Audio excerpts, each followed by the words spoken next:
Kwa hivyo mimi sitaki kusema mengi, mnajua mimi ni mstaafu.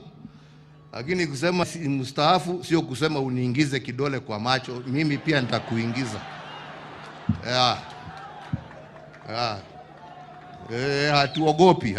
Hatuogopi la.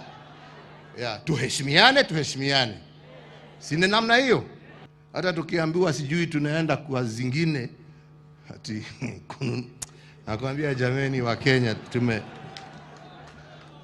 naona mtu akishindwa njia ya kujipendekeza kule anataka kujipendekeza, lazima atafute mtu aseme unajua watu wanakataa kusikiza kwa sababu ya ule, kwa sababu ya huyu.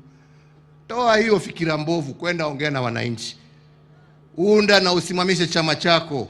Kuwa na sera zako kama mwanaume, kama Cyrus. Sio kuzunguka huko ukitoa mambo ya upuzi ambaye haipeleki nchi pahali.